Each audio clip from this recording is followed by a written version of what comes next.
ఉన్నారు శోధనలో లేచి ప్రార్థన చేయడని ఎవరన్నారు ఈ మాట? యేసుప్రభు గారు స్వయంగా అన్నారు. ఆ తర్వాత 45 నుంచి కూడా చదువుకున్నాం. 45 నుంచి ఆయన ప్రార్థన చాలించి లేచి తన శిష్యుల వద్దకు వచ్చి వారు దుఃఖము చేత నిద్రించుతో చూచి మీరెందుకు నిద్రించుతున్నారు, శోధనలో ప్రవేశించుకున్నట్లు లేచి ప్రార్థన చేయడం వారితో చెప్పింది. ప్రార్థన సహాయం తీసుకుందాం. చిన్న ప్రార్థన తీసుకుని ఆయన వాక్యంలో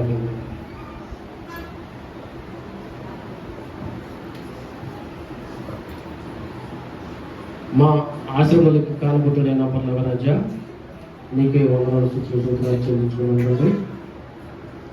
రాత్రి జామును మరొకసారి ప్రార్థన ద్వారా నేను సంఘస్థులు కలిసి నీ పాదాల చెంతకి రావడానికి సహాయం చేశారు తండ్రి. అయా దాసుడు నీ దాసుడు తన ప్రభావ కంటి ఆపరేషన్ నిమిత్తము మరి రాలేకపోయారు. ఆపరేషన్ కూడా చాలా మంచిగా జరిగించారు.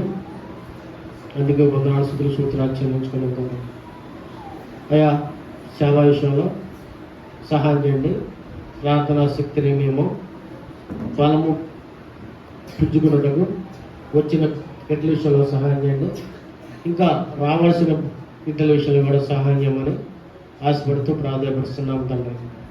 అయా నీ సన్నిధిలో ఉండి దీన్ని ప్రార్థించుట మాకు సంతోషకరము తరుణాశనపడము. అయా నీ సన్నిధిలో ఉండి నిన్ను సేవించుట, నిన్ను కీర్తించుట, నిన్ను గణపరచుట, అయా నిన్ను ప్రార్థన ద్వారా ఏడుగునుట సహాయం చేసినందుకు వందనాలు స్తుతులు సూత్రాలు చెల్లించుకున్నాం. అయా ఈ సన్నిధిలో వచ్చిన వారందరూ కూడా ఏ సమస్యతో ఉన్నారో, ఏ బాధతో ఉన్నారో, ఏ కలవరూపులో ఉన్నారో, ఏ శోధనలో ఉన్నారో మాకు తెలియదు తండ్రి, మీకే తెలుసుకున్నాను. నేనైతే దయా నీ మందిర ఆవరణాన్ని ఇష్టపడేవాడిగా సహాయం చేయమని ఆశపడుతూ ప్రార్థిస్తాను. కొద్ది శుద్ధి ప్రార్థన యేసుక్రీస్తు నామములోనే అడిగి వేడుకొనుచున్నాము తండ్రి. ఆమేన్.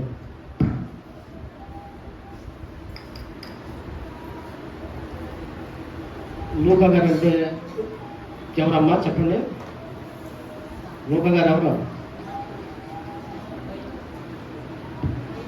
వైద్యుడు అంటే డాక్టర్. నిజంగా లూకా సువార్త లూకా గారు చాలా డాక్టర్ గారు పౌలు గారికి సేవకి చాలా సహకరించాడు. ఆయన కూడా ప్రార్థన చేశాడు. ఎలాగంటే అసలు లూకా అంటే ఏంటి చెప్పండి? లూకా గారు అంటే ఏంటి? లూకా అనగా ఒక సవాల్. ఈ డాక్టర్ గారు సవాల్ వేసే డాక్టర్ గారే, మామూలు డాక్టర్ గారు కాదు. వచ్చిన వాళ్ళందరికి కూడా సువార్త చెప్తాడు, డాక్టర్ వైద్యం కూడా చేస్తాడు. అంటే అందుకని లూకా గారు ఒక సవాల్. ఈ లోకా పత్రిక అనేది ఒక సవాల్ పత్రిక మీ అందరికి కూడా.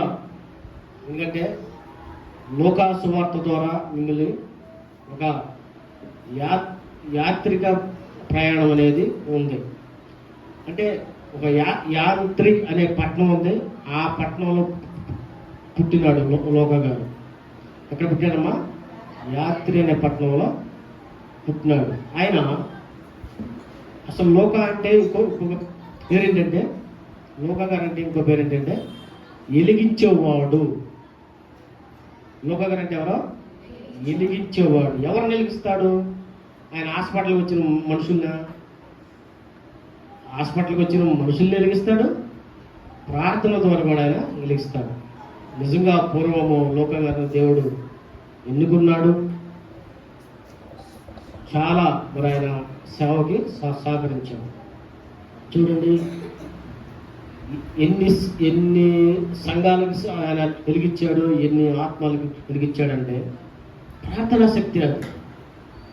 నిజంగా అమ్మా లోకా గారు ప్రార్థనా శక్తి ద్వారానే ఆయన వెలిగించాడు.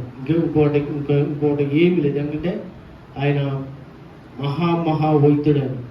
ఆయన దగ్గరికి చాలా ఆయన పట్టణంలోకి చాలా మంది కూడా వైద్యులు కూడా ఆయన దగ్గర సలహా తీసుకుంటారు తెలుసా. అలాంటి వైద్యుడు. వైద్యం ఒకటే చేస్తున్నాడా అంటే వైద్యం ఒకటే చేస్తున్నాడైనా వైద్యంలో పూర్వ వైద్యంలో చాలా ధర్మ సంపాదించుకున్నాడు. కానీ ఈ వైద్యుడు ధనాన్ని సంపాదించాడు. ఏం సంపాదించాడు? సువార్తను సంపాదించాడు. పరలోక రాజ్యాన్ని సంపాదించాడు. ఈ లోకంలో ఆయన దగ్గర ధనము లేదు, ఆస్తి లేదు, అంతస్తుల్లో అపార్ట్మెంట్లో ఆయన దగ్గర. లోకా గారు పౌలు గారి సేవకి చాలా బాగా ఆయన సహకరించాడు. ఎందుకంటే పౌలు గారు వృద్ధాప్యంలో ఉన్నప్పుడు లోకా గారు మంచి వయసులో ఉన్నాడు. ఆయన డాక్టర్గా ఉన్నాడు. వచ్చిన వాళ్ళందరికీ కూడా సువార్త చెప్పి సువార్తను సంపాదించుకున్నాడు. దేవుడిని యేసుప్రభు గారిని సంపాదించుకున్నాడు. చాలామంది కూడా యేసుప్రభు గారిని సంపాదించుకోలేదు. ఏం సంపాదించుకున్నారు? ఆస్తులు, ఇళ్ల ఫ్లాట్లు, కారులు, రైళ్ళు, ఇంకా విమానాలు ఇవన్నీ ఇంటి ముందు ఉంటే వాళ్ళకి చాలా గొప్ప.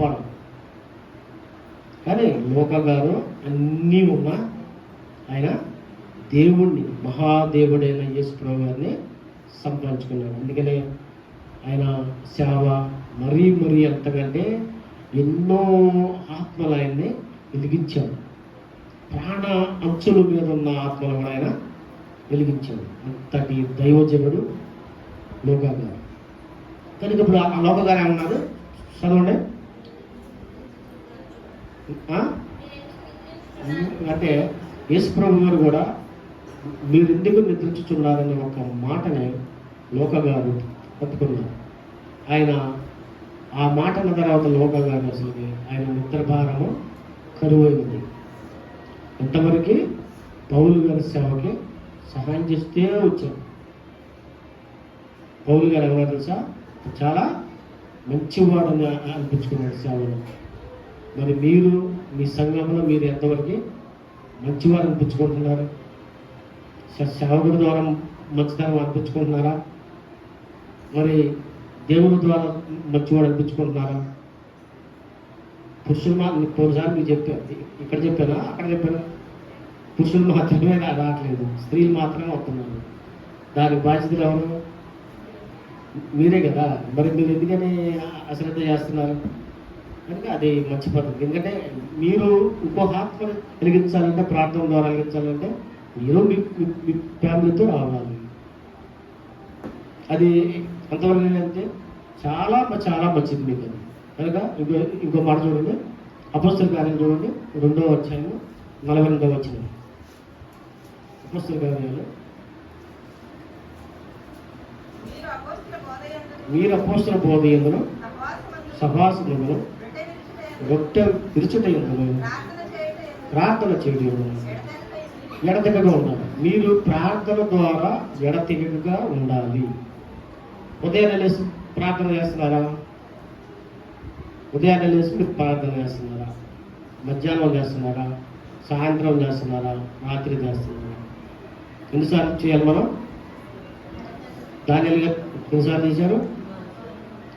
దానియేలు గారు ముమ్మారంటే 3 సార్లు చేశారు. ఉదయం, మధ్యాహ్నం, సాయంత్రం చేశారు దానియేలు గారు. మరి ఆయన ఎవరు? దానియేలు గారు ఒక మంత్రి. ఆయన ఒక మంత్రి అయ్యండి కూడా అంతవరకు కూడా ఆ ప్రార్థన అంతా కూడా యెరూషలేము నుంచే దాని వైపు చూసుకుంటూ చేసేవాడు. మరి దావీదు గారు ఎన్నిసార్లు చేశారు? 7 సార్లు చేశారు. నిజంగా మీరు ఈ అనుభవం ఎప్పుడన్నా ఉన్నారా?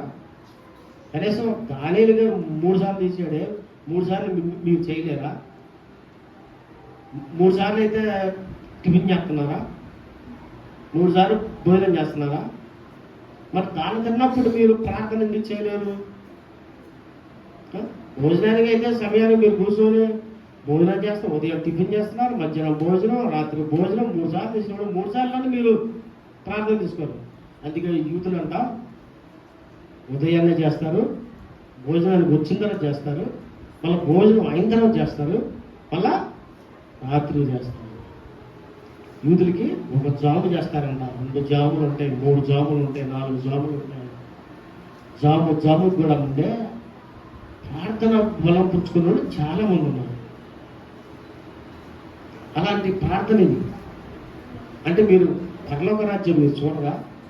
జీవగ్రంథంలో మీ పేరు రాపించుకోరా? ఏమండి, ఎంతవరకు భూలోక సంబంధమైన ఇళ్ల స్థలాల కోసం, రేషన్ కార్డుల కోసం, ఆధార్ కార్డుల కోసమే రాపించుకుంటారా మీ పేరు? అంటే మీ పేరు జీవగ్రంథంలో రాసుకోరా?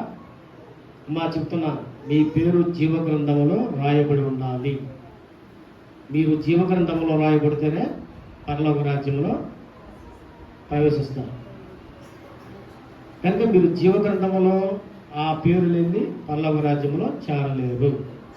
కనుక మీరు ఎంతవరకు కూడా ఈ అనుభవం ఉండాలి. ఏ అనుభవం? 3 సార్లు ప్రార్థన అనుభవంలో ఉండాలి, లేనిచో 7 సార్లు ప్రార్థన అనుభవంలో ఉండాలి. సరే, 7 సార్లు అంటే మీ వల్ల కదనుకోండి, కనీసం 3 సార్లు అన్నా మీరు ప్రార్థన అనుభవంలో ఉండాలి, ఉదయం, మధ్యాహ్నం, రాత్రి. కనుక ఆ ప్రార్థన అనుభవం మీరు ఉంటేనే ప్రార్థన శక్తిని మీరు పొందుకోగలరు. అంతేగానే ప్రార్థన అనుభవం లేదు, మీరు ప్రార్థన శక్తి పొందుకోలేరు. చాలామంది విశ్వాస వీరులు ప్రార్థనకి 18 గంటలకు చేశారు. మీరు చేస్తారా? 18 గంటలు చేశారు. ఎవరు? మహాదైవజనుడైన భక్త సింగ్ గారు, వేసన్న గారు, దేవదాస్ గారు, డిఎల్ మోడీ గారు, మన భారతీయ చర్చ నుంచి వచ్చిన ఆయన, డేవిడ్ లివింగ్స్టన్ గారు, ఇంకా చాలామంది విశ్వాస వీరులు ఉన్నారు.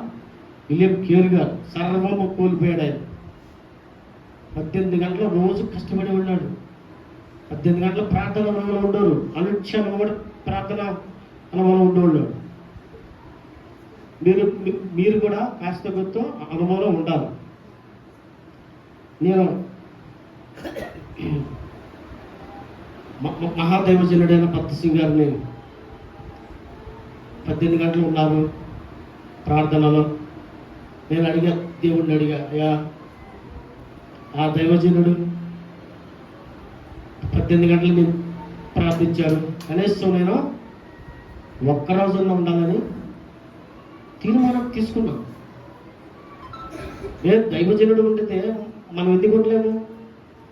ఓ రోజు నా సెలవు ఉంది, ఆ రోజు నేను తీర్మానం తీసుకున్నాను, దేవా, ఈరోజు నేను 18 గంటల అనుభవంలో ఉండాలి. నిజంగా 18 గంటల ప్రార్థనలు మీరు అనుభవంలో ఉంటే అసలు ఎంత మీ మనసులో కానీ మీ హృదయంలో కానీ ఎంత ఆనందం ఉంటుందో తెలుసా? లోకానుసారమైన ఆనందం ఉండదు, ఆత్మ సంబంధమైన ఆనందమే మీలో ఉంటుంది. కనీసం మీరు ఉదయం నుంచి సరే 1, 2 గంటలు, 3 గంటలు ప్రార్థన అనుభవం ఉంటుంది. మీదే రాకడ సమయం చాలా దగ్గరలో ఉంటుంది. అప్పుడు మీరు కానీ మీ భర్త కానీ యేసుప్రభువు గారు వచ్చినప్పుడు ఎత్తపడాలంటే ఎత్తపడలేరు. మీరు ప్రార్థన అనుభవం లేదు, మీరు ఎత్తపడలేరు. నేనంతగా ప్రార్థన చేస్తే నా భార్య కూడా అంతే ప్రార్థన చేయాలి, నా భార్య ఎంత ప్రార్థన చేస్తే నా 2 పిల్లలు కూడా అంత ప్రార్థన చేయాలి. దేవుడు మనం అన్ని వేళల్లో కూడా ఎడతెగగా అన్నాడు. ప్రార్థన ఎలా ఉండాలి? ఎడతెగగా ప్రార్థన ఉండాలి. మీరు ఇప్పుడు సీజన్ ఏంటో మనకి ఊడిపేస్తారు. మీరు ఆ పాటలు, దేవుని పాటలు పాడుకుంటూ ఉరినట్లేంటి మీరు వేయలేరా? వేసుకోవాలి. మీరు సాక్ష్యాలు మీరు మీ పొలంలో మీరు నాటేసేటప్పుడు మీరు ఏవో లోకానుసారమైన పాటలు పాడకుండా మంచి దేవుడు యేసుప్రభువు గారి పాటలు పాడుకుంటే చాలా చాలా మంచిది. అదే ఎడదిగ ప్రార్థన అంటే. ఎడదిగ ప్రార్థన అంటే ఒక మోకాళ్ళ నుండి ఇంట్లో ఉండి ప్రార్థన చేయడం కాదు. నువ్వు చేసే పని అంతటలో కూడా, నువ్వు ఏ పని చేస్తావో, నువ్వు కారు దోస్తావో, లేకపోతే ఏ పని చేసినా సరే, నువ్వు ఆఫీసులో ఉంటావో, లేకపోతే నువ్వు ఇంటి దగ్గర ఏ పని చేస్తావో, నువ్వు వంట మనిషి సరే, ఏ ఏ పని అయినా సరే నీ చేసే పనిలో నువ్వు నీ దేవునికి నువ్వు ఎడదగా ప్రార్థన చేయాలి. అది నీకు సాక్షాత్కరమైన జీవితము. కనుక అలాంటి అనుభవం ఉండాలి. ఇప్పుడు మనము ఇంకో మాట చూసుకుందాం. 1 తిమోతి 1వ అధ్యాయం 12వ వచనం చదవండి. 1 తిమోతి 1వ అధ్యాయము. పూర్వము దూషకుడును హింసకుడును హానికరుడైన నన్ను తన పరిచర్యను వచ్చి నమ్మకమైన వానిగా ఇచ్చినందుకు నన్ను బలపరిచిన మన ప్రభు అయిన యేసుక్రీస్తు కృతజ్ఞతడే ఉన్నాడు. ఎవరంటేనా ఈ మాట? పౌలు గారు. పూర్వం ఏంటంటేనా హింసకుడును హానికరుడు. ఎట్లా ఎంత హింసించేవాడు అంటే సంఘాన్ని ప్రార్థన అనుభవం ఎక్కడుంటే అక్కడ వచ్చి ఆ ప్రార్థన అనుభవం హింసించేవాడు, దూషించేవాడు. నిజంగా ఇప్పుడు లోకంలో కూడా ఇప్పుడు అది ఎక్కువైంది. హింస కూడా ఎక్కువైపోయింది, దూషించే వాళ్ళు ఎక్కువయ్యారు. అయినా సరే మనము వాళ్ళని హింస పెట్టకూడదు, వాళ్ళని దూషించకూడదు. చాలామంది దూషించే వాళ్ళు మరి సోషల్ మీడియాలో ఎక్కువైపోయారు. దూషించుకోనండి, వాళ్ళు ఎంతగా దూషించుకుంటే అంతగా దూషించుకోనండి. కానీ మహాదేవుడైన యేసుప్రభువు వారి దగ్గర లెక్క ఉంది. ఏ లెక్క ఉంది ఆయన దగ్గర? చదవండి. ప్రకటన గ్రంథం 22వ అధ్యాయము 12వ వచనం. ఇదిగో త్వరగా వచ్చుచున్నాను, వాని క్రియ చొప్పున ప్రతి వానిచ్చుటకు నేను సిద్ధపరిచిన జీతము నా దగ్గర ఉందా లేదా? ఆయన దగ్గర ఉందా లేదా? ఏమంటే తిట్టోడు తిట్టుకోనండి, దూషించోడు ఎప్పుడు చేసే పని వాడు చేసుకోనండి. కానీ జీతం ఇచ్చే రోజు మాత్రం ఒకటి ఉంది. నీకు నాకు వారికి ఎందరికైనా సరే జీతం ఇస్తాడు ఆయన. నేను కూడా మరి ఆయన జీవితం పొందుకోవాలని ఆశపడుతున్నాను. నేను ఎక్కడైనా సరే తప్పిపోయానేమని, ఆయన జీవితానికి దూరం అయిపోయానని, ఎప్పుడైనా దూషించానేమని చాలా చాలా చాలా బాధపడుతున్నాను. ఎందుకంటే పౌలు గారు పూర్వం ఎంత హింసించాడు, దూషించాడు. తర్వాత ఆయన మహాదేవుడైన ఆయన స్వరము, యేసుప్రభువు గారి స్వరం ఉన్న తర్వాత అంతకంతగా దేవా నీ సంఘాన్ని నేను ఇట్లా చేశాను, నేను నీకు ఉపయోగపడుతున్నానంటే నేనే కదా నిన్ను ఎలాగా సాధన చేసుకోవాలో, ఎలాగ వాడుకోవాలో నాకు బాగా తెలుసు. నేను నిన్ను ఎట్లా మంచి క్రైస్తవ సాధనగా చేస్తాను. ఎంతమంది అయితే అతను దూషించి హింసించాడో వాళ్ళందరి దగ్గరికి వెళ్ళి యేసుక్రీస్తు నామములో ఎవరైనా సరే దూషించినా వాళ్ళు క్షమాపణ అడగాల్సిందే. క్షమాపణ అడిగే రోజు గ్యారెంటీగా ఉంటుంది. అమ్మా చెప్తున్నా, మనిషికి 2 మరణాలు ఉంటాయి. ఒకటి శరీర మరణము, రెండోది ఆత్మ మరణము. శరీర మరణము ఎక్కడ పోతే భూమిలోకి వెళ్ళిపోతుంది. ఆత్మానుసారం మరణం ఎక్కడ పోతే దేవుని దగ్గరికి వెళ్తుంది. కనుక మనమందరం కూడా శరీర మరణానికి లొంగొద్దు, నిద్రపోవద్దు. మీరు శోధనలో ప్రవేశించడానికి వీలేదు. మీరు ఎంతమంది కూడా ఆత్మ బలం పొందుకోవాలి, ఆత్మానుసారంగా మనం దేవుని దగ్గరికి వెళ్ళాలి. అలాంటి ఇప్పుడు మనం ఎంతమంది గుర్తు చేసుకున్నాం? లోకం గారు ఒక ప్రార్థన అనుభవము, 2 కూడా అవుతాయి పౌలు గారు. కనుక ఈ 2 ఒక్క అనుభవంలో మనం ఉండాలి. నిజంగా మా దేవుడు మనం ప్రార్థించినా ప్రార్థించకపోయినా సరే ఆయన నీ వైపే చూస్తుంటాడు తెలుసా. మీరు ఈరోజు ప్రార్థించలేదని ఆయన మిమ్మల్ని ఏమి అడగడం, కానీ మీరు మాత్రం తెలుసుకోవాలి. అయ్యో నేను ఈరోజు అన్నం తిన్నాను, దేవుడు ప్రార్థించలేదు అని మీరు మీ ఆత్మానుసారంగా తెలుసుకోవాలి. మీరు ప్రార్థిస్తారని ఆయన అనుక్షణం చూస్తూనే ఉంటాడు. మీరు ఎంతవరకు ప్రార్థన చేస్తారో, మోకాళ్ళు వంగుతారని చెప్పి ఆయన చూస్తూనే ఉంటాడు. మీరు మోకాళ్ళు వంగితే దేవుడు సంతోషపడతాడు, మీరు మోకాళ్ళు వంగకపోతే సాతాను సంతోషపడతాడు. సాతానికి ఒకటే గుర్తు, మీరు ఎంత బలహీనంగా ఉంటే సాతాను గాడు అంత సంతోషపడతాడు. మీరు ప్రార్థనలో మీరు మోకాలనంటే అసలు సాతాను మీ ఇంటి సమీపంలో కూడా ఉండడు. చెప్తున్నాను, అపవాది మీ కిటికీ అంచులు కాడికి వస్తాడు. మీరు అశ్రద్ధగా ప్రార్థనలో ఉంటే మీ ఇంట్లోకి వచ్చేస్తాడు. మీరు ఎప్పుడైతే మోకాళ్ళండి మీ ఇంటి చుట్టూ పరారైపోతాడు. ఆ అనుభవం నాకు తెలుసు. నేను ఆల్రెడీగా సాతాను పొలాన్ని కూడా నేను చూశాను. నా వల్ల కాల. ఓ రోజు మా ఇంటికి వచ్చినప్పుడు సాతాను బలం నాకు చాలలేదు అసలు. దాని వస్త్రం కూడా నేను తాగలేకపోయాను. ఆ వస్త్రాన్ని కూడా నేను పట్టుకోలేదు. ఎట్లా గట్టిగా అంటే అలాగనే ఉండిపోయింది. కానీ నేను ఏమన్నా తెలుసా, నాకు ఆ టైంలో మహాదేవుడైన యేసుప్రభు వారు మరి యేసుప్రభు వారు గట్టిగా వేసంతే వాళ్ళ కనుసూపు మెరగకూడదు. అంటే మోకాడియాలి మనం. ఎప్పుడైతే బలహీనం ఉంటామో మనం అప్పుడు అది సంతోషపడుతుంది. మనం కూడా బలము కావాలంటే మీరు మోకాళ్ళ అనుభవం రావాల్సిందే. మీరు మోకాళ్ళ అనుభవం రండి, అసలు మీ ఇంటి సమీపంలో ఉండదు తెలుసా. దేవుని దగ్గర ఎంత శక్తి ఉందో అపవాది దగ్గర కూడా అంతే శక్తి ఉంది తెలుసా. యోగు గారి దగ్గర మనం చదవలేదా? యోగు గారి దగ్గర చూసావా? మరణం తప్ప అది ఏమీ చేయలేదు. లోకానుసారమైన జ్వరాలు ఇవన్నీ కూడా రప్పిగలదు, శరీరానుసారం రప్పికూడదు. కానీ మరణాన్ని దాని వంశం కాదు. మరణం ఒక్క మహాదేవుడైన యేసుప్రభు వారి వంశంలోనే ఉంటుంది. అందుకే మీరు ప్రార్థించకపోయినా సరే దేవుడు మహాదేవుడు యేసుప్రభు గారు మీ అందే ఎదురు చూస్తూ ఉంటాడు. అందుకని ఒక భక్తుడు పాటగా దాని పాట కూడా చెప్పాడు. ప్రార్థించకపోయినా పలకరిస్తూ ఉంటావు, మాట వినకపోయినా కలవరిస్తూ ఉంటావు. ప్రార్థించకపోయినా పలకరిస్తూ ఉంటావు, మాట వినకపోయినా కలవరిస్తూ ఉంటావు. ఎందుకింత జాలి నాపై యేసయ్యా, ఎందుకింత జాలి నాపై యేసయ్యా, ఎందుకింత జాలి నాపై యేసయ్యా, ఎందుకింత జాలి నాపై యేసయ్యా.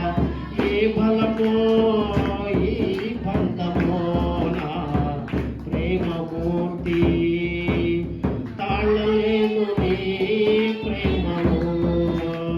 ఏ బలమో నా ప్రేమమూర్తి, తాళలేను నీ ప్రేమను. నేనంటే నీకెందుకో ఈ ప్రేమ, నన్ను మరచిపోవెందుకో. నేనంటే నీకెందుకో ఈ ప్రేమ, నన్ను మరచిపోవెందుకు. నా ప్రాణమైనావు నీవో, నా ప్రాణమా,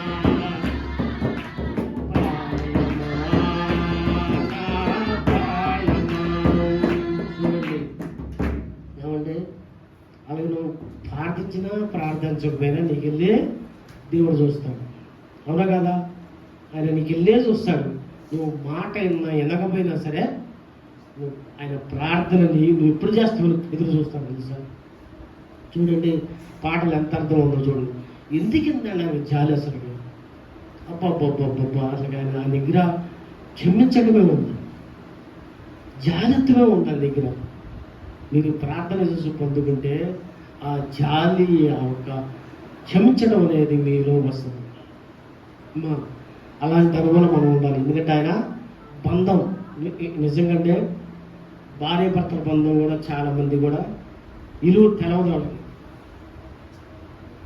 కానీ యేసుప్రభు వారి బంధం శాశ్వతం.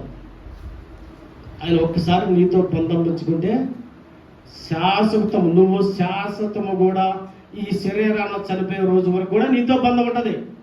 ఆత్మానుసారంగా నీతో బంధం కావాలంటే పరలోక రాజ్యంలో కూడా ఆ బంధం కండిషన్ అయితేనే ఉంటుంది. కనుక అలాంటి బంధత్వం మనం పొందుకోవాలి. అది ఎవరైనా సరే, నువ్వైనా సరే, నేనైనా సరే, ప్రతి వారైనా సరే, లోకాను ప్రపంచమంతా కూడా యేసు నామమున కాలు వంగాల్సిందే. అది ఎంతవరకైనా సరే, లాస్ట్ మరణం వరకైనా సరే జై యేసు ప్రభు అంటాడు తప్ప ఇంకో మాట రానే రాదు అతనికి. కనుక పరమ వైద్యుడైన లోక గారి గురించి మనం తెలుసుకున్నాం. నిజంగా ఇదే ఒక వైద్యంలో ఉన్న ఈ యొక్క మరి వైద్యుడైన లోక గారు తన వైద్యము చేసుకుంటూ తన సేవలో కూడా యేసు ప్రభు గారి దగ్గర ఆత్మరక్షణ. లోక గారంటే ఎవరమ్మా? లోక గారంటే ఎవరో? వెలిగించేవాడు, లోకాన్ని వెలిగించాడు, ఆత్మ వెలిగించాడు లోక గారంటే. అలాంటి వైద్యుడు లోక గారు.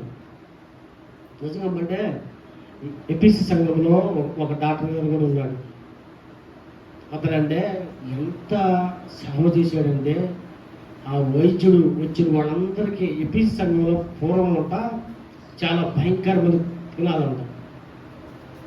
ఆ ఒక్క ఎపిసి సంఘంలో అతను డాక్టర్ ఇట్లాగా ఒక వైద్యం చేస్తూ దేవుని సేవ చేస్తుంటే దేవుడిని ఆత్మల కోసం ఆత్మలు వెలిగిస్తుంటే అందరూ ఆ ఊరు ఆ పట్టణం వాళ్ళందరూ కూడా వచ్చి అతన్నే ఎట్లా చెప్పారు తెలుసు మా ఇంటి పాపం ఆ వైద్యుడిని. ఆవు విగ్రహం ఉంటుంది, ఆవు విగ్రహం. ఆ విగ్రహంలో దాని పట్టలో ద్వారం ఉంటుంది, ద్వారం. ఆ ద్వారము తీసి ఈ యొక్క వైద్యుడిని అందులో పడేసి కింద ఆ ఇనుము అంటే ఇనుము విగ్రహం అది. ఆ ఒక్క ఇత్తడి విగ్రహంలో ఇతన్ని పెట్టేసి లోపల పెట్టేసి మళ్ళా ఆ డోరేసేసి అడుగున మంట పెడతాడు ఇత్తడి. ఆ మంటకి చచ్చిపోయాడమ్మ పాపం వైద్యుడు. అలా కష్టతరంలో వచ్చిన వాక్యం ఉంది కదా.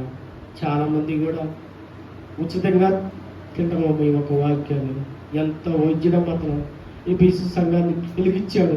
లోక గారు ఎట్లా వెలిగించాడు?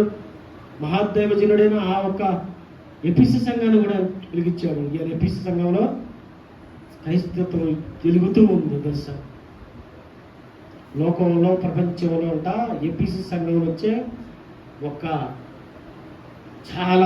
భయంకరమైన మరి వచ్చేయంట ఏ అపవాది క్రియ. అలాంటి వచ్చేదానికి ఇట్లాంటి పరమ వైద్యులు డాక్టర్లు ఉండబట్టే ఒక క్రీస్తు వాక్యము వెలుగుతూ ఉండిపోయింది. నిజంగా పౌలు గారు కూడా అదే అంటాడు కదా, నేను పూర్వము హింసకుడిలో దోచుకున్నాను, ఎప్పుడైనా హానికరణ చేశాడు. పూర్వం అంట చీకట్లో ఉన్నాడంట ఆయన. పూర్వము అయ్యా నేను పూర్వము చీకట్లో ఉన్నాను, ఇప్పుడు ఎలుగు సంబంధిగా నిన్ను వెలిగించడానికి నేను అరుణుడైన తండ్రి యేసు ప్రభువా అంతంటే ఆయన స్వరమైన తర్వాత దేవుడు ఆయన్ని వెలిగించి ఎంతో మంది వెలిగించడానికి సహాయం చేశాడు. మనం కూడా మన వీధుల్లో కూడా మనం వెలగాలి. క్రైస్తత్వం అంటే మరి వాక్యం ఇంటికి వెళ్ళి తగ్గర పెట్టుకుంటే అది ఎంతవరకు కూడా వాక్యం చీకట్లో పోతుంది, మట్టిలోకి వెళ్ళిపోతుంది. నువ్వు విన్న వాక్యం అంతా కూడా మళ్ళా మట్టిలో ఎవరుంటారండి? మట్టిలో పాము ఉంటుంది. ఆదికాండంలో లేదా మట్టి ఎవరు? పాము ఆదికాండంలో. నువ్వు ఇచ్చిన విత్తనం ఎడబోతుంటే మట్టిలో నుంచి సాతాను, పాము అంటే సాతాను, మళ్ళీ సాతాను నోట్లో వేస్తాను. అట్లాంటి విత్తనం కాదమ్మా. మీరు మంచి నడవడిగా మంచి ప్రార్థన అనుభవం కావాలి. నిజంగానే ఆ పౌలు గారు ప్రార్థించడానికి దేవుడు ప్రార్థించడానికి అర్హుడా? చూడండి ఎంత దూషకుడండి ఆయన, ఎంత హింసకుడండి ఆయన. లాస్ట్కి దేవుని ద్వారా చంపబడడానికి కూడా ఆయన ఇష్టపడ్డాడు. ఏమంటే ఇలాంటి ఖడ్గం ఉండేది, ఇలాంటి పీట మీద పౌలు గారంట తలకాయ ఇట్లా పెట్టాడంట. పెట్టి ఆకాశం వైపు చూశాడంట. అంటే దేవుని కోసము ఖడ్గము పంపించడానికి కూడా ఆయన ఇష్టపడ్డాడు. అంటాడు